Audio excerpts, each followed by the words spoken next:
At dawn on November 5th, 1956, British paratroopers began dropping over Port Said, the Egyptian city at the northern mouth of the Suez Canal. Below them were oil tanks, docks, narrow streets, anti-aircraft fire, and the waterway Britain had treated for nearly a century as the main artery of the empire. In London, Prime Minister Anthony Eden believed he was defending more than a canal. He believed he was defending Britain's right to act as a world power. In Paris, French leaders saw the same operation as a chance to break Gamal Abdel Nasser, the Egyptian president they accused of feeding rebellion across North Africa. In Israel, Prime Minister David Ben-Gurion saw the chance to strike Egypt before Egyptian arms and Fedayeen raids made the southern border more dangerous. But as British aircraft flew over Egypt, the real center of power was not in Port Said. It was in Washington. President Dwight Eisenhower had not approved the invasion. He had been misled by allies who claimed to be peacekeepers while secretly staging a war. And now the United States was preparing to use the weapon Britain feared most. Not bombs, not troops, money. Within days, the pound would come under attack. Britain's reserves would bleed away, and London would discover that it could still send soldiers across the sea, but could no longer afford to defy the country that held the financial key to its survival. Suez was not simply a failed invasion. It was the moment Britain learned that the empire, without economic independence, was only a memory. The canal had opened in 1869, cutting a direct passage between the Mediterranean and the Red Sea. For Britain, it became the shortest route to India, then the route to oil, trade, and military movement between Europe and Asia. By the mid-20th century, the British Empire was already shrinking. But the canal still carried deep strategic meaning. It was proof that London remained connected to the world by sea lanes it could protect. Egypt saw the same waterway differently. It ran through Egyptian territory, but for decades, its operation was dominated by European finance, European engineers, and European political power. British troops had occupied Egypt in 1882, and even after formal independence in 1922, Britain kept soldiers in the canal zone. To Egyptian nationalists, the canal was not just infrastructure. It was the most visible sign that sovereignty had been delayed. Gamal Abdel Nasser rose from that anger, a former army officer and leader of the Free Officers Movement. He helped overthrow King Farouk in 1952. By 1956, he was president, speaking the language of Arab nationalism, anti-colonialism, and independence from both Cold War camps. He wanted a modern Egypt centered on land reform, industry, and the Aswan High Dam, a project meant to control the Nile and electrify the country. At first, the United States and Britain considered helping fund the dam, but Nasser refused to become anyone's client. He recognized Communist China, bought weapons through Czechoslovakia in 1955, and kept relations open with Moscow. To Washington, this made him unreliable. On July 19, 1956, the United States withdrew its offer of financing for the dam. Britain and the World Bank followed. 1 week later, on July 26, Nasser answered from Alexandria. Speaking before a crowd, he announced that Egypt would nationalize the Suez Canal Company. He used the name of Ferdinand de Lesseps, the Frenchman associated with the canal's construction, as a signal for Egyptian officials to seize company offices. Nasser promised compensation to shareholders, and he argued that canal revenues would help pay for the dam. In Egypt, the move was a triumph. Across much of the Arab world, it made Nasser a symbol of defiance. In London and Paris, it was treated as a direct challenge. Eden compared Nasser to dictators of the 1930s and believed weakness would invite further humiliation. French leaders fighting a bitter war in Algeria saw Nasser as a source of support for Algerian nationalists. The canal was legal property, strategic route, oil passage, and imperial prestige all at once. Britain also knew the canal was governed by the Constantinople Convention of 1888, which promised free navigation in peace and war. Eden used the language to argue that the issue was international, not merely Egyptian. Nasser replied that Egypt would honor navigation and compensate shareholders. The legal argument did not remove the political shock. To London, control had changed hands, and that was enough. The crisis, therefore, began with a contradiction. Egypt claimed sovereignty over a company on Egyptian soil, while Britain and France claimed that the canal's function made it too important for Egypt alone to control. Yet, Britain's position was weaker than Eden admitted. British troops had left the canal zone in June 1956 under an agreement signed 2 years earlier. The old garrison was gone. The economy was strained. Sterling remained a global reserve currency, but that status depended on confidence. If holders of pounds began selling, Britain's ability to pay for imports and defend its currency could vanish quickly. Diplomacy came first, at least in public. Conferences were held. Proposals were drafted for international management of the canal. The United Nations Security Council discussed principles for settlement. Nasser would not give up Egyptian control. Eden became convinced that negotiation would leave Nasser strong. So Britain and France looked for a military route. Israel had its own reasons to attack Egypt. The Straits of Tiran had been closed to Israeli shipping. Egyptian-backed raids from Gaza had deepened Israeli fears. Egypt's new Soviet bloc weapons added urgency.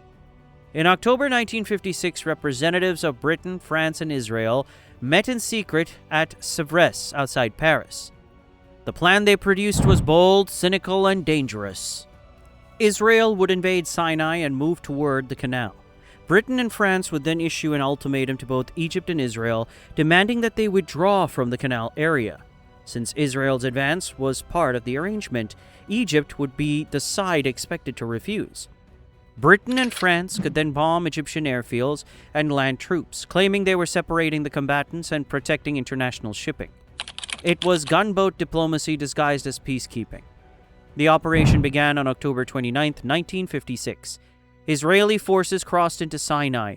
Paratroopers landed near the Mitla Pass. Armored columns moved west. On October 30th, Britain and France issued the planned ultimatum.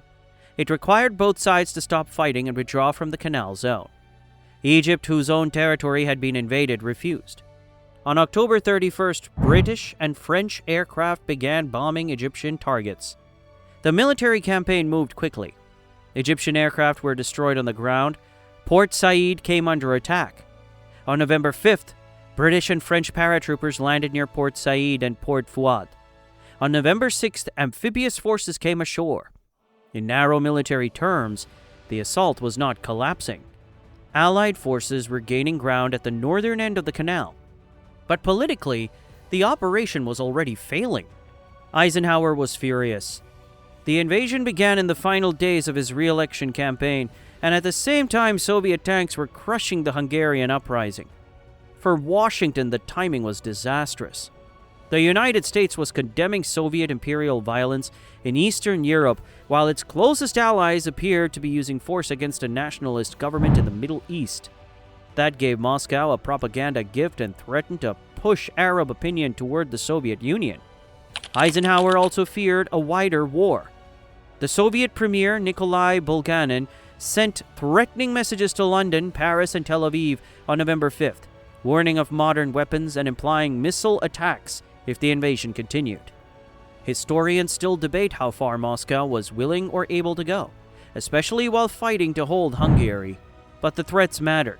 They showed that Britain and France were no longer operating in a world where European powers could settle colonial disputes alone. The United States chose pressure. At the United Nations, Washington refused to shield Britain and France. When British and French vetoes blocked action in the Security Council, the issue moved to the General Assembly under emergency procedures. There, the United States backed calls for a ceasefire and withdrawal. The United Nations Emergency Force, organized under Secretary General Dag Hammarskjöld, became the first armed peacekeeping force of its kind, created to supervise the ceasefire and separate the forces. For Eden, the diplomatic isolation wasn't humiliating, but the true breaking point came through the pound. The invasion triggered a run on sterling. Britain's reserves were already vulnerable, and confidence fell as the crisis widened. Oil supplies were disrupted when the canal was blocked, and pipelines were damaged, increasing pressure on the British economy. London needed help from the International Monetary Fund, and support from the United States to steady its currency. Washington made clear that help would not come while the invasion continued. The Eisenhower administration refused to support emergency financial assistance until Britain accepted a ceasefire. American officials also had tools that could make the pressure worse, including the possible sale of United States holdings for sterling from a country trying to defend its currency. That threat was devastating. This was the decisive fact of Suez. Britain had ships, it had aircraft, it had paratroopers on Egyptian soil, but it did not have enough financial room to continue a war opposed by the United States.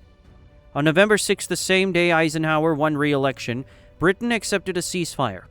France had little choice but to follow.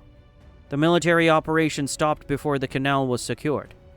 British and French troops held Port Said, but the wider aim had failed. Nasser remained in power. Egypt kept the canal. The secret collusion soon became impossible to deny, damaging British credibility at home and abroad. For Egyptians, the outcome was transformed into victory. The canal itself had been blocked during the fighting, but the political result was unmistakable. Nasser had faced Britain, France, and Israel and survived. His prestige soared across the Arab world. He became the voice of a generation that believed European control could be challenged and defeated. For Israel, the results were mixed. Its forces had performed effectively in Sinai, and Israel gained temporary security benefits, including arrangements related to the Straits of Tiran and the presence of United Nations forces near the Egyptian-Israeli frontier. But Israel withdrew from Sinai and Gaza by March 1957 under heavy international pressure. The deeper conflict with Egypt was not solved. It was postponed. For France, Suez hardened lessons of its own. French leaders drew bitter conclusions about reliance on allies, the need for independent military capacity, and the future of French power. Within a few years, France would move deeper into European integration while also developing its own nuclear force. Suez did not cause every French decision that followed, but it helped confirm that the old imperial road had narrowed. For Britain, the damage was sharper because the illusion had been larger. Eden's government had presented the invasion as a lawful action to protect the canal and stop the war. The discovery of secret coordination with Israel made the claim look dishonest. Public trust suffered. Eden, already in poor health, and under intense pressure, resigned in January 1957. Harold Macmillan replaced him, the same man who had warned during the crisis that Sterling was dangerously exposed. British and French troops left Egypt by December 22, 1956. The canal reopened under Egyptian control in 1957. The world did not return to the old pattern. The lesson had been seen in Asia, Africa, the Middle East, and Europe. Britain could no longer act as if imperial power and global finance automatically moved together. When the United States refused support, London had to stop. This did not mean Britain became weak overnight. It remained a nuclear power, a permanent member of the United Nations Security Council, a major economy, and a close American ally. British forces would still operate abroad. British diplomats would still matter. But Suez exposed a new hierarchy. Britain could influence the Cold War order, but it could not command it. The age when London could impose a settlement by controlling a waterway had ended. The crisis also changed the United Nations. The creation of the emergency force showed a new method for managing war between states when the great powers could not agree in the Security Council. It did not make the United Nations supreme.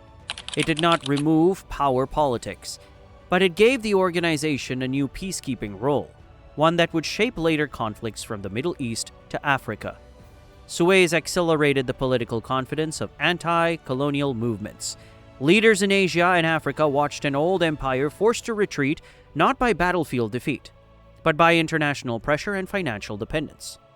In March 1957, Ghana became independent from Britain, the first sub-Saharan African colony to do so. In 1960, Macmillan would speak in Cape Town of a wind of change moving across Africa. That wind had many causes, but Suez made it clear that Britain could no longer hold back history by force of habit. The canal itself remained what it had always been, a narrow route with global consequences. In later decades, wars and closures repeatedly proved how much world trade depended on maritime choke points.